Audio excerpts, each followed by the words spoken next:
En la década del 60 hay que presentarse, imaginarse que estamos en el medio de la Guerra Fría y en lo que es particularmente Latinoamérica se ha producido la asunción de Fidel Castro en Cuba.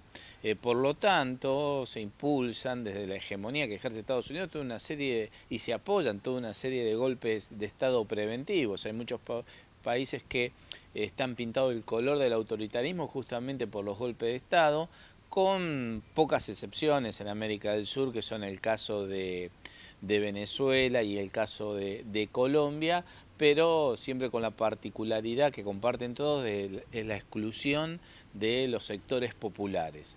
Quedan excluidos del acceso al gobierno. En lo que respecta a la Argentina, el ejemplo es el justicialismo, el peronismo. Se producen toda esta serie de golpes de Estado preventivos y si bien los golpes de Estado en la Argentina llegaban para que los gobiernos se quedaran pocos años, eran gobiernos que asimismo se llamaban provisionales. Luego en 1966 las Fuerzas Armadas dan el golpe de Estado contra Elía, pero ya con la idea de quedarse, establecer un gobierno muy autoritario donde ni siquiera el Onganía, el primer presidente de facto, se pone algún tipo de plazo para quedarse. Sin embargo, se produce un gran desgaste de toda la dictadura. Hay hechos emblemáticos como puede ser el Cordobazo, que nos demuestran la debilidad del régimen. Onganía, además muy hackeado también por el secuestro y la muerte de Aramburu, el fracaso de su política económica, termina retirándose, pierde el apoyo y después de un breve interregno de Levingston como presidente de facto, llega por último Lanusse, quien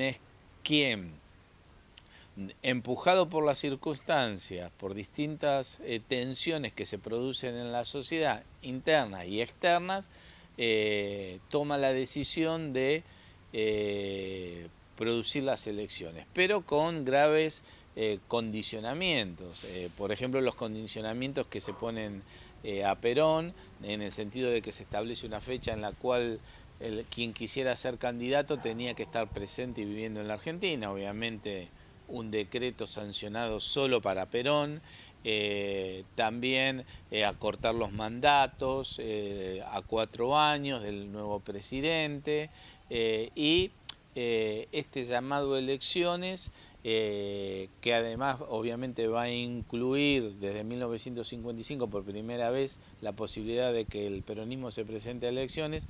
Este llamado a elecciones se va a producir con una gran presión popular y además por el crecimiento en intensidad de los movimientos guerrilleros que hay en la Argentina. Entonces empiezan a pensar a Perón como quien es el único que puede conducir todo esto. Las elecciones se van a celebrar en 1973 y como Perón no está residiendo en la Argentina para el plazo establecido por la dictadura, lo que va a suceder es que se va a presentar una fórmula Cámpora, Solano, Lima, que se lleva adelante por una alianza del partido, de partidos, por el Frente Justicialista de Liberación. Obviamente lo integra el peronismo, lo integra el Partido Conservador Popular. Solano Lima, el vicepresidente, es candidato por ese partido. La democracia, una división de la democracia cristiana, que es el Partido Popular Cristiano. Bueno, y así el MID, toda una serie de fuerzas políticas que van a confluir en esto y si bien otra de las exigencias de la dictadura era de que si no se reunía el 50% de los votos tenía que haber balotage por primera vez, también una medida puesta pensando en el peronismo, alcanza más del 49% de los votos y Balbín, el candidato del radicalismo, reconoce el triunfo.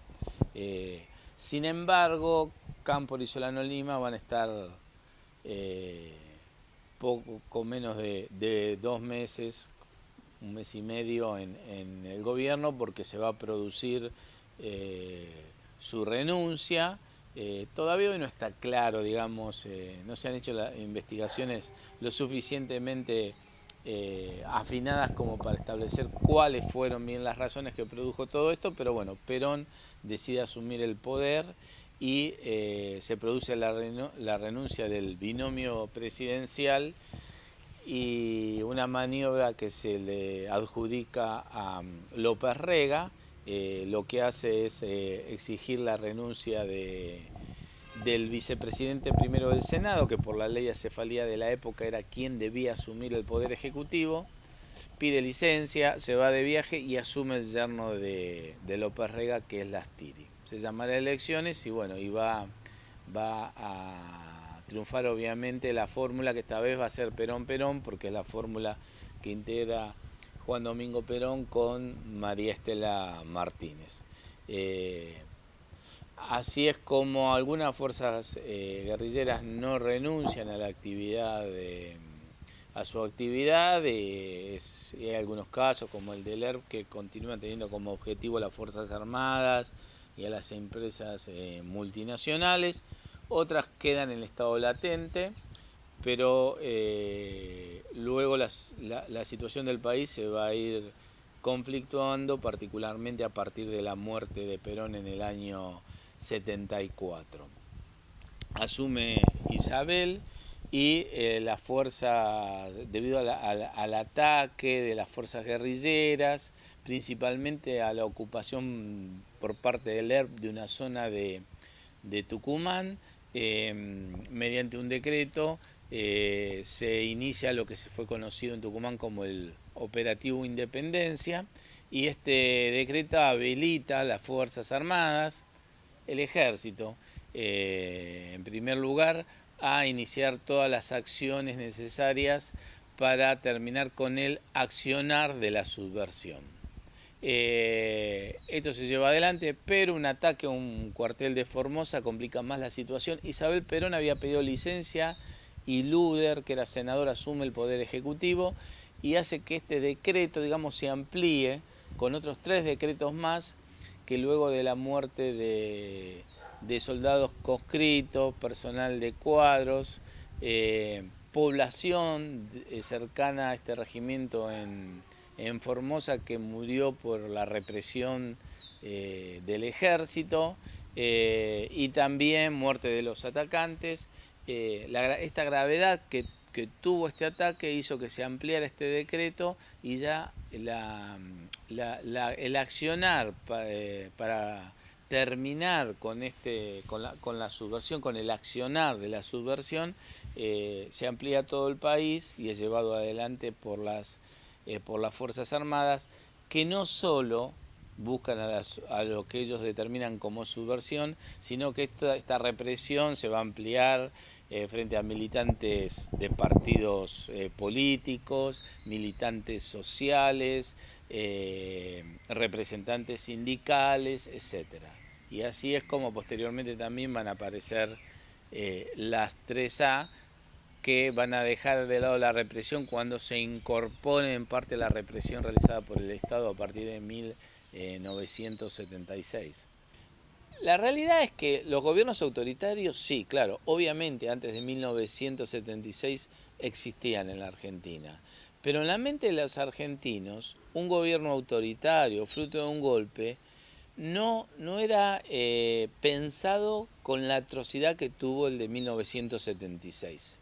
Es más, cuando las primeras personas son detenidas antes del 24 de marzo de 1976, no había una palabra que significara el desaparecido. Es más, si uno va a los diarios, puede encontrar diarios donde se hablan hasta de levantamientos, detenciones que podrían ser ilegales, y que solo el problema más grave era quizá tratar de ubicar dónde esa persona estaba detenida, porque la desaparición como tal no se pensaba. Vayamos al levantamiento de 1956. El gobierno militar fusila, ilegalmente, es verdad, pero fusila, están los cuerpos. O vayamos a Trelew, 1972, fusila, reprime, fusilando, y están los cuerpos. De golpe pasa algo que no ha sido pensado. La gente no está, se la llevó a alguien, lo detuvieron, pero en la mentalidad de cada uno es, en algún lugar deben estar detenidos. Tiene que haber pasado algo con esta gente. Entonces es una construcción muy lenta que se va haciendo y pasan los años, surge el primer gobierno militar y todavía se pensaba que las personas podían estar detenidas en algún lugar, porque no se pensaba que pudiera existir, por ejemplo, los centros de clandestinos de detención como hoy sabemos que existieron. Es más, Radio Moscú, recuerdo yo haberla escuchado luego del golpe militar en su emisión en castellano y hablaba de los campos de concentración que había en la República Argentina. Obviamente a mí me llamaba mucho la atención porque decía campo de concentración, yo pensaba en un campo de concentración con alambrados, con torretas, como eran los campos de concentración de la Alemania nazi, que estaban a la vista de todo el mundo, pero aquí eran tan clandestinos que esos campos de concentración o esos centros de concentración se ocultaban hacia todos. Entonces la construcción, insisto, de esto, del desaparecido, es algo muy lento, es todo un proceso. Además, creo que todos recordaremos, porque se repite muchas veces cuando Videla dice y se pregunta, ¿pero qué es un desaparecido? Elevando las manos, haciendo gestos con las palmas como diciendo no está, como que se desvaneció. ¿Cómo va a ser eso? ¿Cómo están planteando algo que es una locura? Cuando ellos eran los que lo implementaban. O sea, esa gente la debería estar pasando bien en algún lugar seguramente se habrían ido a Europa o a un país limítrofe, como se repite actualmente cuando una persona desaparece muchas veces y el Estado está sospechado fuertemente de haber intervenido en esa desaparición. Y en algún país, hacia algún país se habrá ido. Además, lo que es a veces difícil recrearse es realmente la situación de mucha violencia que se vivía en la Argentina. La violencia era real y no se identificaba de qué lado venía. Y obviamente toda persona lo que quiere es que su sociedad la violencia termine, la violencia desaparezca. Y también están los sectores que confían y han sido convencidos en el sentido de que es necesario hacer una represión muy fuerte. Y de ahí surge esa frase que dice, por algo se lo habrán llevado o algo habrán hecho, en la confianza de que es necesario apoyarse en organismos represivos que puedan terminar por esto. Sin pensar muchas veces, porque es casi imposible a veces imaginárselo, en ese momento el sistema de represión que se había implementado. Es más, hay diarios de la época que publicaban que realmente se estaba viviendo una guerra. Este concepto ha sido luego tomado para plantear la teoría de los dos demonios, pero se planteaba en algunos medios de comunicación de que la Argentina vivía una guerra y que por lo tanto algo había que hacer y si se los llevaban, bueno, algo habrán hecho.